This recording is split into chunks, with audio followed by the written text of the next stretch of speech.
Perpustakaan Digital Budaya Indonesia merupakan perpustakaan terbuka yang bersifat inisiatif dan partisipatif dari semua kalangan masyarakat. Hingga saat ini telah tercatat puluhan ribu data budaya yang dihimpun oleh ribuan kontributor. Hasil pendataan tersebut dapat diakses di www.budaya-indonesia.org. Batakologi, komunitas penggiat data dan kajian budaya tradisi Batak yang terafiliasi dengan Perpustakaan Digital Budaya Indonesia. Batakologi terinspirasi dari hasil riset ilmiah budaya Batak yang dilakukan Bandung V Institute tentang struktur kekerabatan masyarakat Batak dan geometri fraktal pada Gurga Batak.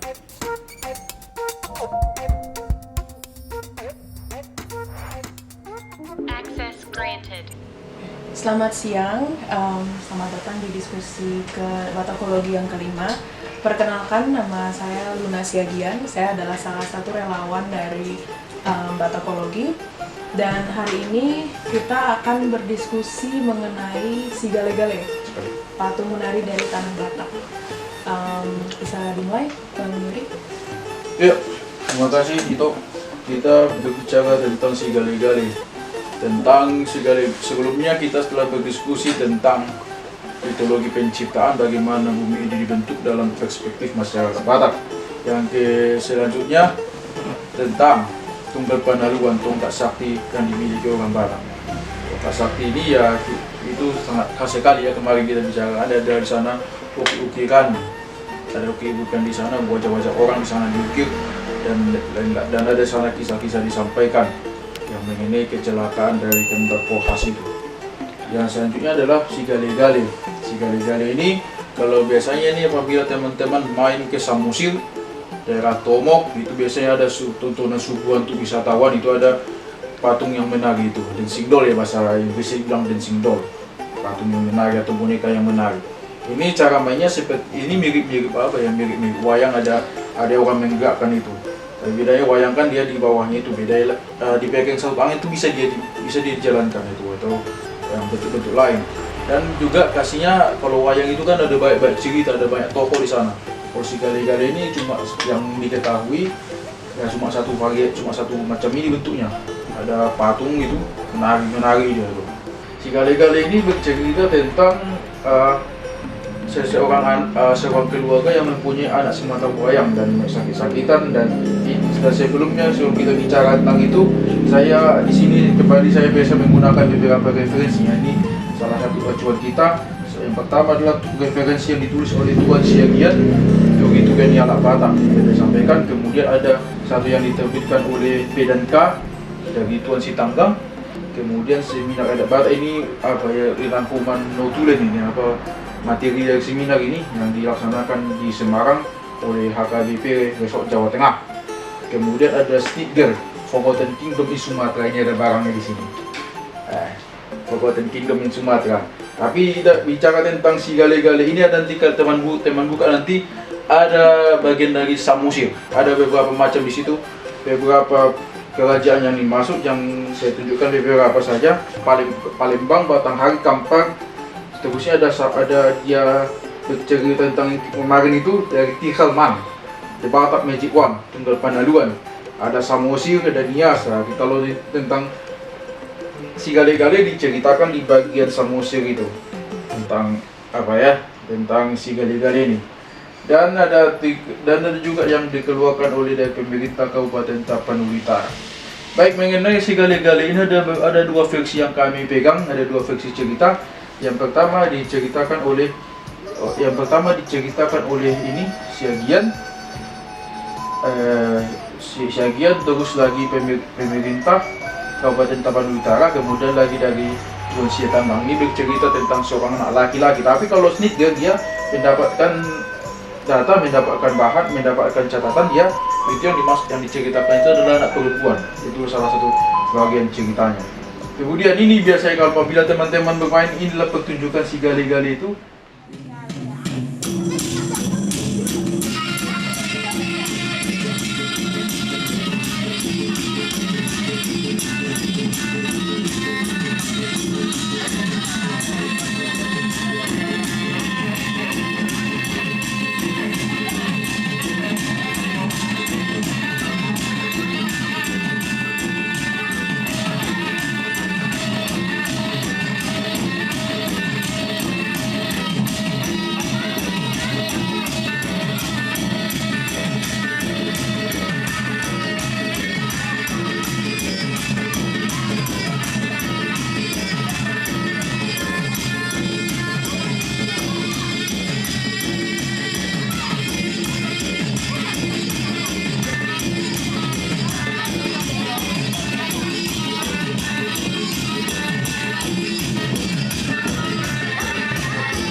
dari yang lain. Kemudian ini juga ini ada berita lama sini, ada mahasiswa merakit robotnya robot si gale-gale.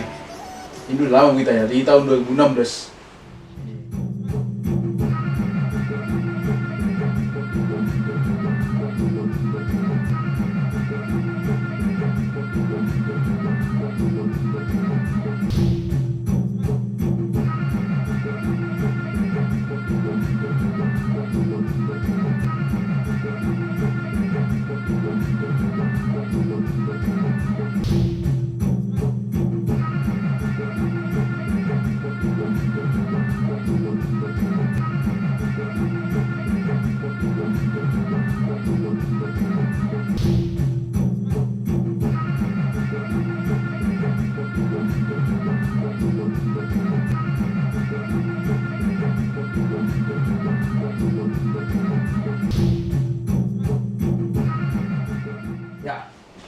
Kalau ceritanya dikisahkan seperti ini. Kalau dulu ada dikatakan seorang raja yang sangat baik, memperhatikan rakyatnya. Itu dulu cerita dulu.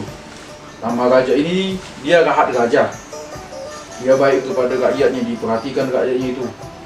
Jadi waktu kondisi seperti dia saat itu dia menantikan seorang anak yang lahir dari istrinya, tapi belum waktunya. Dimintanya lah orang-orang berkumpul, raja-raja diminta berkumpul dan memohon berkumpul dan mereka berkumpul untuk berdoa di situ agar dia memohon kepada Mula Jadi Nambolon supaya adalah lahir seorang anak bagi mereka. Jadi setelah penantian panjang itu akhirnya lahirlah anak itu. Ya, namanya juga anak tunggal ya. Seperti kemarin kita cerita ada istilah kata tunggal. Tapi beda yang tunggal tapi tunggal di sini beda yang saya masuk di sini. Tapi kalau yang di sini saya masuk itu tunggalnya anak satu-satunya. Jadi bertambah besar, itulah menjadi teman ayah bekerja ke ladang, berburu, itulah anak itu diperlakukan oleh ayah. Jadi mereka bekerja sama, jadi mereka itulah jadi teman ayahnya. Jadi kalau waktu suatu hari anak ini sakit keras, dan sampai diundang datu untuk mengobati. Diundang datu dan datunya nggak satu datunya itu, udah ganti-ganti datu tapi nggak bisa mengobati. Datu ini nggak bisa lagi mengobati, akhirnya anak itu meninggal. Jadi karena rasa sayang itu dia dipanggilnya para ulu balang yang meminta mengumpulkan para ahli ukir dan seorang di antara yang bernama Rahat Bulu. Ini kan saya ceritakan di sini yang disampaikan oleh Siagian. Kalau versi yang lain dikatakan itu yang dikatakan di Sitanggang itu, Tuan Sitanggang dikatakan anak-anak Punggawa Raja itu atau Ulu Balang Raja itu berserak itu ke seluruh penjuru Samosir. Jadi berdatanganlah semua datu. Datanglah dari Tomok, dari Tuk-Tuk, Sipanindo. Datanglah berkumpul datu-datu itu. Bukan datu, para ahli ukir itu kumpul semua di sana. Jadi salah satunya itulah dikatakan Rahat Bulu. Rahat Bulu inilah yang kemudian dipercayakan oleh raja, karena waktu datang datu itu para ahli itu datang semua, datanglah para ahli itu dia interview sama Tuan Rahat Bulu, sama Rahat Raja di interview. Anda bagaimana? Anda ini apa kegiatannya? Ada bisa ngapain saja? Di interview itu, ditanya-tanyain semua itu. Ya, kalau pas diketemukan satu ini Rahat Bulu ini dia pandai dia mengukir, pandai dia membuat alat musik, bermain musik pun dia juga bisa. Rahat Bulu. Karena setelah pertimbangan tersebut dipilihlah Rahat Bulu untuk mengerjakan patung si gale-gale itu. Jadi pas dia mengerjakan itu, dipilih itu, ada waktu sebelum memulai itu di samping dekat rumahnya itu ada pohon yang sangat besar. Jadi dimintalah pohon itulah jadi bahannya. Tapi ini permintaan raja, bikinlah kayu yang bisa menari semua badannya, tangannya, kepalanya bisa putar. Nah, itu permintaannya itu dibuat menari. Jadi kayu itu bisa menari. Boneka itu bisa menari. Jadi bagi Rahat Bulu tantangan ini sulit sekali itu begitu. Tapi raja percaya sama dia. Jadi kerjakanlah itu semua. Jadi pengerjaan itu dilakukan dalam waktu 3 hari 3 hari lah dikerjakan itu semua. Dibuatlah ukiran itu mirip sekali dengan dengan putra raja itu. Dibuat dia mirip. Tapi ini kalau rakyat bulu bilang ini privilege karena ini lebih mudah. Kenapa? Karena di gambar ini anak muda lebih lebih klimis gitu, lebih ganteng, lebih mulus mukanya. Orang tua keriput. Sulit untuk diukir. Sulit dapatkan ukirannya itu. Itu kenapa ini ya. Jadi ya pikirannya rakyat bulu ini lebih mudah mengerjakan, membuat gana-ganaan untuk mirip dengan anak muda daripada orang tua. Dia setelah diukirkan kayu itu, dibuatlah bagaimana menyambungkan tangannya, kan dibuat lagi tangannya ada, kakinya dibuat itu, jadi dites itu bisa. Jadi setelah itu kan dibajukan itu, dikasih baju, dibuatlah menari. Jadi itu setelah ditengok itu sama raja itu waktu bisa menari, dia menjadi terhibur lah. Oh bisa rupanya ada. Jadi tengoknya anaknya menari. Jadi senang dia gitu, senang dia. Tapi gini, dimintanya kan setelah menoktor itu, setelah patung itu menoktor, diperintahkan anaknya dikubur bersama patung itu, tapi kepalanya dicopot. Itu mintanya, kepala patung itu dicopot. Ya, jadi dari kuburlah anak itu. Jadi ada permintaan raja itu. Jadi dia dibuat lagi menari seperti patung itu, permintaan pertama. Permintaan pertama buat dia menari seperti patung itu. Jadi misalnya dia nggak ada menoktori dia, anak lain menoktori moya kan banyak. Tapi yang menoktori dia bukan anak dari patung. Itu menoktori dia. Kemudian kayu yang tadi dikatakan si gale-gale. Bahasa Batak itu galiat ini lemas. Karena dikatakan kenapa dikatakan dia si gale-gale? Karena dia lemah gemulai. Lemah gemulai kayak gerakannya lemah gemulai gitu. Permintaan ketiga, waktu itu waktu raja itu meninggal, semua hartanya harus dihabiskan. Tak boleh ada tersisa. Itu minta. Semua harta raja itu harus dihabiskan. Karena apa? Dia punya anak, gak punya laki-laki. Jadi istilahnya itu kondisinya gak punya anak, gak punya laki-laki. Itu dibilang mati kuku namanya gitu. Namanya dikatakan mati kuku. Ini kan ada mati kuku. Kalau teman-teman pernah nggak dengar istilah mati yang lain dalam bahasa Batak? Pernah dengar ya? Atau lu pernah dengar nggak? Pernah sih. Cuma aku nggak ingat persis kata-katanya, istilah-istilahnya. Cuma setahuku memang ada berbagai jenis adat untuk orang Batak yang meninggal. Itu berdasarkan misalnya dia itu dia punya anak atau dia tidak punya anak, atau apakah dia masih ada tanggungan, dia punya cucu dan lain sebagainya. Yeah. Itu adalah hal-hal, silsilah keturunan itu adalah hal-hal yang sangat diperhatikan oleh orang Batak, terutama ketika seseorang meninggal. Ya gitu, kalau kan ada harapan orang Batak itu ada 3 cita-citanya. Apa saja? Amorao, Agabeon, Asangapon. Inilah cita-cita orang Batak. Jadi Hamorao berarti dia mempunyai harta, mempunyai aset. Hamorao. Agabeon mempunyai keturunan. Nah ini salah satu cita-cita juga. Sama lagi Hasangapon kehormatan. Ini raja dia punya Hamorao, punya raja dia. Bahkan harta-hartanya nanti kasihkan aja semua kalau aku mati. Hamorao ada. Hasangaponnya dia raja. Dia bisa kehormatannya punya kehormatan. Tapi Agabeon dia ada. Makanya dia membuat dia menjadi matinya menyedihkan ini sebenarnya. Nanti menyedihkan. Kalau mati ini, kan tadi kita bicara mati pupuk namanya. Ada lagi jenis mati yang lain. Yang pertama tadi mati ponggol ya. Ini tadi pertama tadi saya pilih tadi menyebutkannya mati ponggol itu mati dia belum menikah. Jadi pertama. Kemudian tadi ada namanya mati di paralang-alangan, mati bunuh ini mati karena meninggal tanpa keturunan, itulah kasusnya raja itu. Kemudian mati makar tadi yang masih kecil-kecil anaknya. Mati ada kata-kata di mati bunuh atau bilangnya mati kuku berarti itu. Kemudian ada mati hatungganion. Ya yang meninggal sudah punya cucu, belum ada cucunya. Ya meninggal belum ada cucunya, tapi anak-anaknya sudah menikah semua, sudah ada yang menikah. Itu hatungganion. Kemudian ada dikatakan tadi sari matua. Karena anak si meninggal masih ada yang belum menikah. sehingga terjadi meninggalkan cucu dari anak laki-laki dan perempuan. Artinya sudah punya cucu dia, sudah punya cucu, tetapi ada yang belum menikah. Dan di atasnya lagi ada dikatakan mati sauma tua, yang meninggal sudah punya cucu dan semua telah menikah, sudah menikah semua anaknya dan ada cucunya. Yang lebih tinggi lagi dikatakan mauli bulung. Nah, ini dia sudah punya cicit, dikatakan dia sudah punya cicit. Magnini Manono itu dikatakan mati sama dua. Jadi itu keturunan ini juga sangat bernilai itu sama orang barat itu sangat bernilai ya. Menjadikan sekali ketika anak sama tahu anak satu-satunya meninggal. Itu yang cerita dari dulu itu. Terusnya ini tadi cerita kita. Nah, jadi dikatakan pemerintahan keempat supaya digunyahkan kutukanku dengan membuat segala-gala nama, segala-gala manoto. Terus lagi jangan aku ditortori manusia. Kenapa tuh nggak boleh ditortori manusia?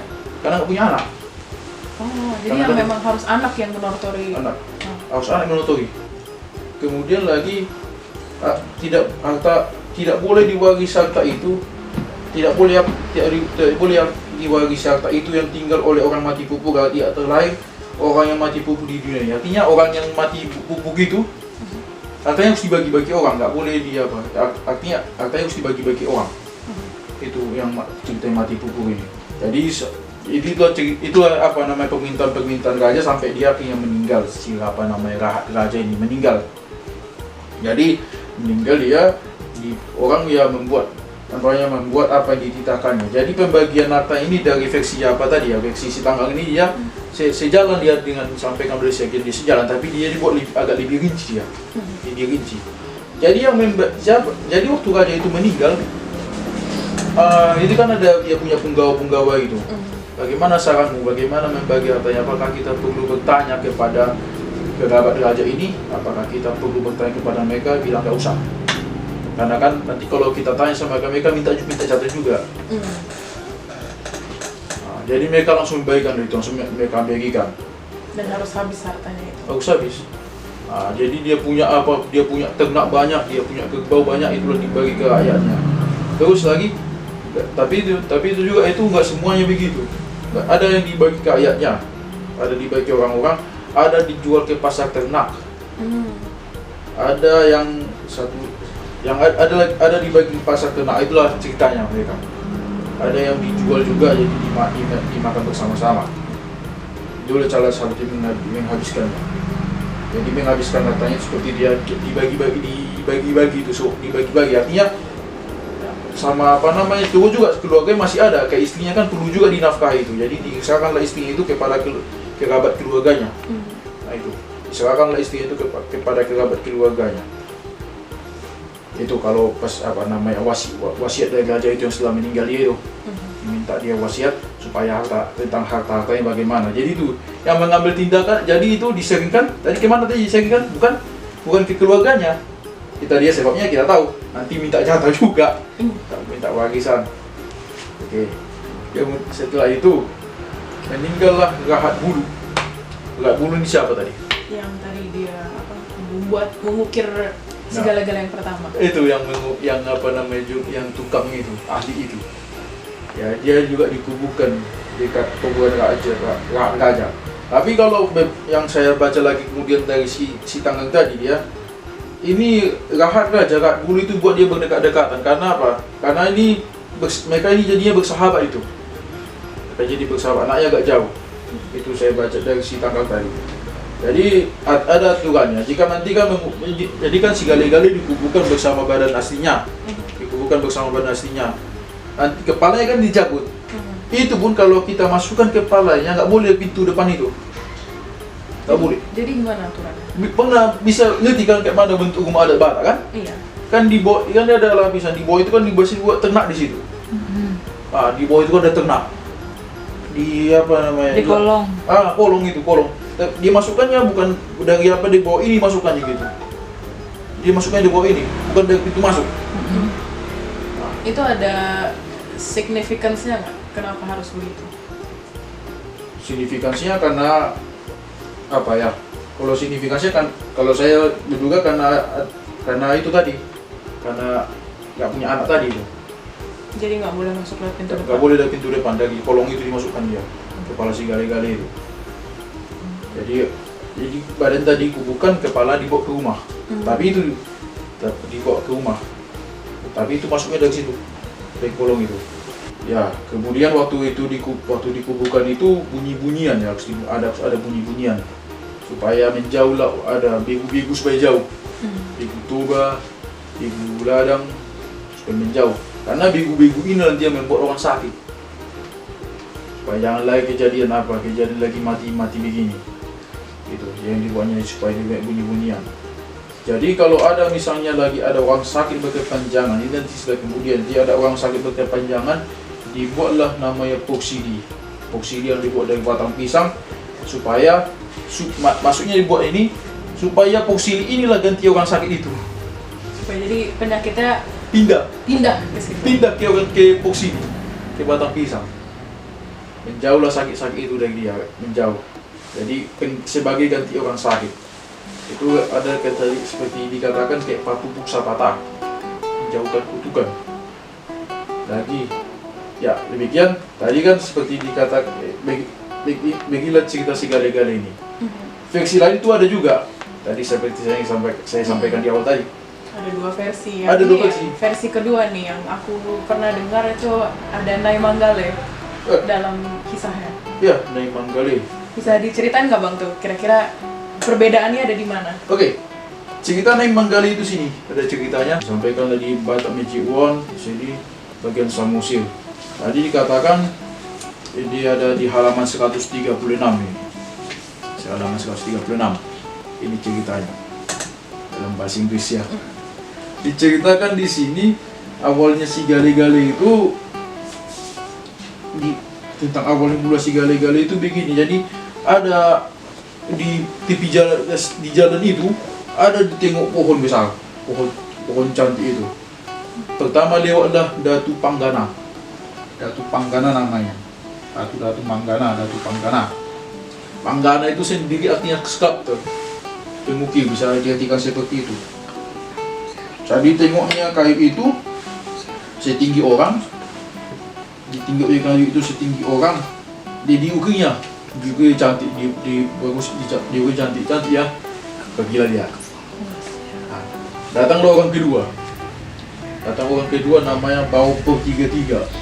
Arti Pok 33 apa? Atau arti Pok 33? Pedagang.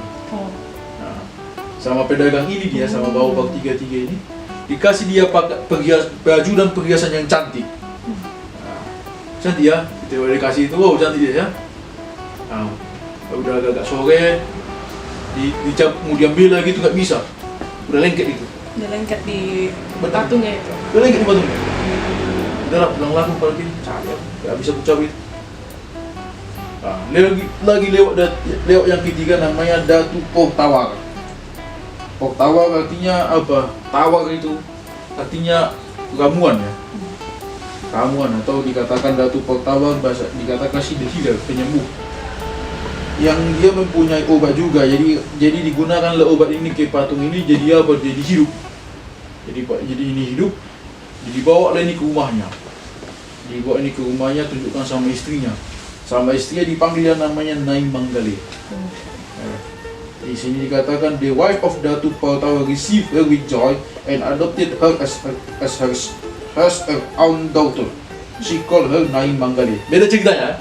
Tadi cerita pertama itu apa? Itu anak laki-laki. Anak laki-laki yang ini dia dari patung seorang perempuan. Patung perempuan. Jadi ini ceritanya dia perempuan. Nah, itu salah satu versi ceritanya. Jadi pas waktu onan, pas hari pekan gitu, dibawalah ini Nai Manggale ke pasar itu, dibuatlah bunyi-bunyian, jadi manoktor lah dia.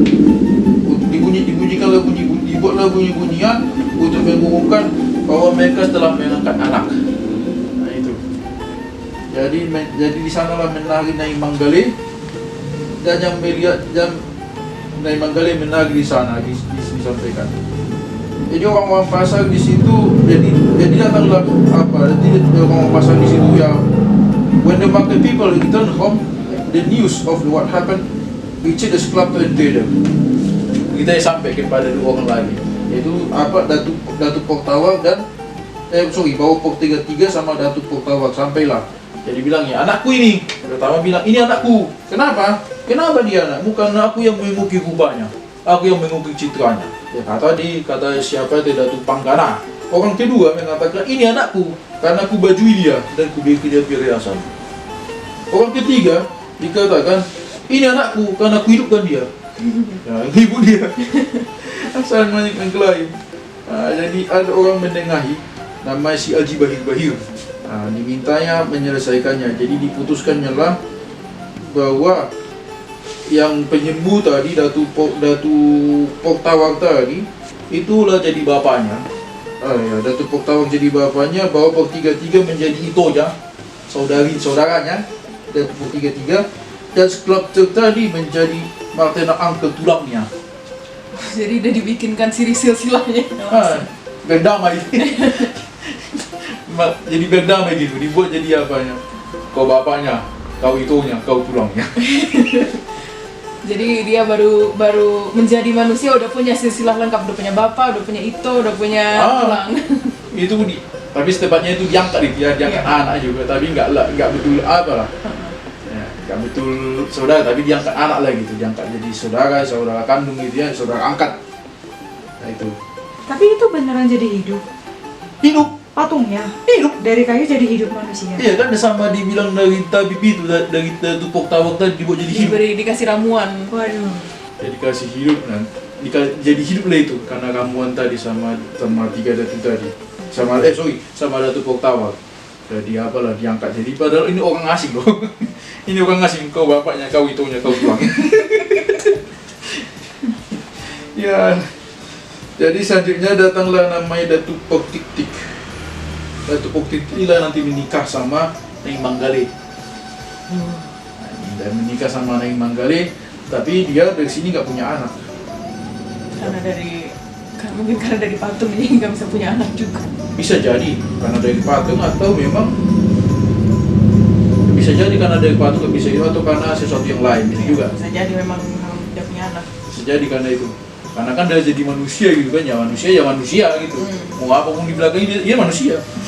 Mirip cerita dan tua. Setelah Samosir untuk memakan bekal itu di bawah pohonan rindang. Namun, ketika Toba membuka bekalnya, alangkah terkejutnya dia. Hah? Apa ini Samosir? Kau sudah memakannya di jalan ya? Iya, aku memakannya sedikit waktu di jalan tadi. Itu aku sisakan sedikit untuk kaya. Setidaknya masih cukup kan? Mendengar jawaban Samosir yang merasa tidak ada rasa bersalah, Toba pun naik pitam. Kelakuanmu ini sungguh di luar batas. Kau pemalas dan selalu menyusahkan orang tua. Kemari kau, dasar anak ikan. Kemarahan Toba sudah tak terbendung lagi. Tanpa sadar dia sudah melanggar janji yang diucapkannya dahulu. Sambil menangis, Samosir berlari pulang.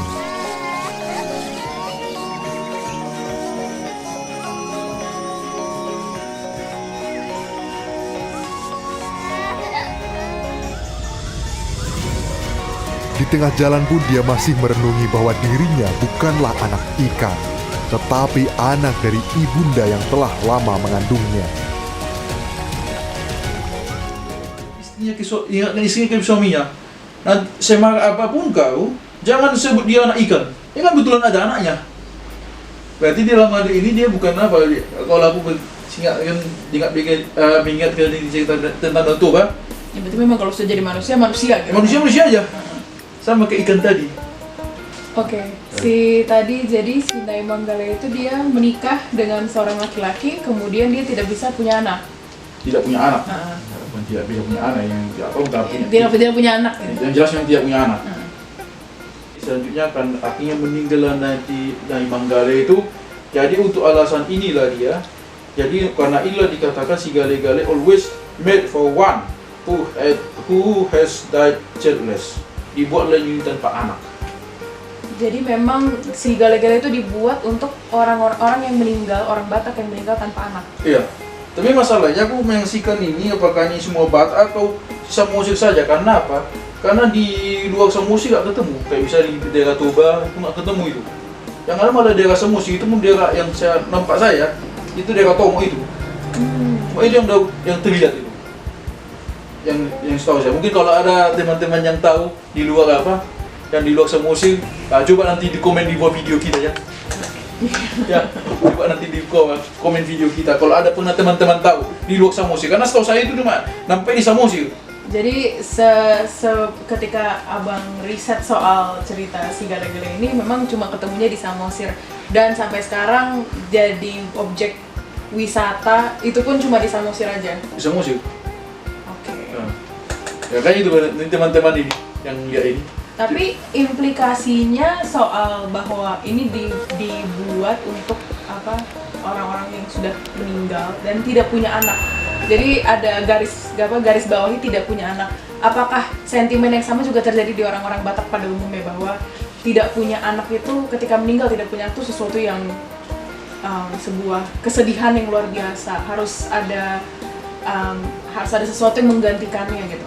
Iya, implikasinya nanti kita tahu kan Batak ini sangat suka ini dengan marga ini. Biasanya nempel orang marga, kenalan sebutnya marga ya, misalkan Sagala. Itu suka sekali orang Batak begitu. Yang kalau dia kenalan yang disebut bukan namanya, marganya. Jadi istilahnya kalau anak laki-laki nanti yang meneruskan marga. Meneruskan marga, misalnya meninggal dia tanpa anak, berarti nggak lagi marga, bisa putus malah marga itu. Makanya keturunan itu perlu sekali. Malah dia keturunan itu sangat diharapkan, terutama anak laki-laki. Karena Batak memang patrilineal ya. Patrilineal kalau cerita marga, tapi kalau bilang patrilineal murni tidak betul, tidak juga. Karena apa? Kita tahu ada namanya Dalian Natolu. Oh iya. Dalian Natolu itu kan ada unsur yang terkait dengan perempuan itu di hula-hula sama bogu kan. Nah, itu ada berkaitan dengan berkaitan dengan perempuan di situ, hula-hula sama bogu. Tapi kalau soal silsilah keturunan itu memang turunnya dari bapak kan, makanya anak laki-laki itu menjadi sesuatu yang sangat berharga karena dia penerus marga dari ayahnya. Iya, diharapkan sekali anak laki-laki. Jadi misalnya kan kalau ada anak perempuan nanti menikah, ya dia ikut suaminya nanti itu, ikut suaminya. Bahkan ada tradisi begini, misalnya kan di tambak itu ada tambak itu tahu ya, yang kuburan yang bentuk bangunan gitu ya, dimasukkan di situ jenazah di situ. Ya misalnya bapaknya di sini, anaknya di belakangnya gitu. Anak di belakangnya, bapaknya laki-laki, sampingnya istrinya gitu. Ini istri siapa sekarang ini? Ini anak siapa? Ada di sana. Jadi ya bukan di sana dikuburkan, ikut suaminya. Nah, gitu. Dia ikut suaminya nanti itu. Itu ada tradisi begitu. Itu juga nanti anaknya menikah kan, nanti ini anak laki-lakinya, sampingnya istrinya. Itu ada sampingnya istrinya. Tapi kalau anak perempuannya ke sana nanti itu, ke sana. Ke keluarga suaminya. Iya, ikut suaminya. Nah, itu. Makanya ini juga keberadaan laki-laki ini perlu itu sangat diharapkan. Nanti lah tadi terkait dengan Dalian Natolu. Dalian Natolu itu ini juga ada mungkin ini juga nanti kita ceritakan ini Dalian Natolu yang berbicara tentang 3 tungku. 3 kekerabatan. Nanti ada arti relevansinya, arti harfiahnya 3 tungku. Jadi untuk memasak kalau lengkap ini, kalau mau lebih kokoh lagi, kalau 3 tungku itu untuk memasak, jadi supaya nggak kadang dengan 3 batu itu kan kadang sedikit goyang-goyang, makanya ada dikatakan unsur keempat.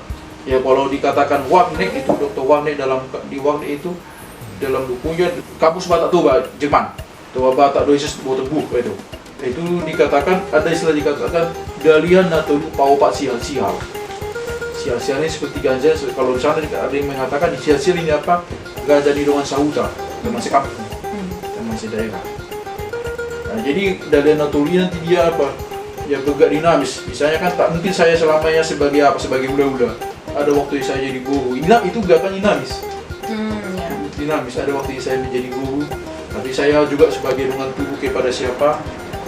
Saya ada menjadi guru jadi ilmuwan tubuh kepada siapa. Itu tentunya bisa nanti dibaca di Tarombo. Silsilah marga ini apa aja kerabatnya. Marga A berkerabat dengan marga B, marga C.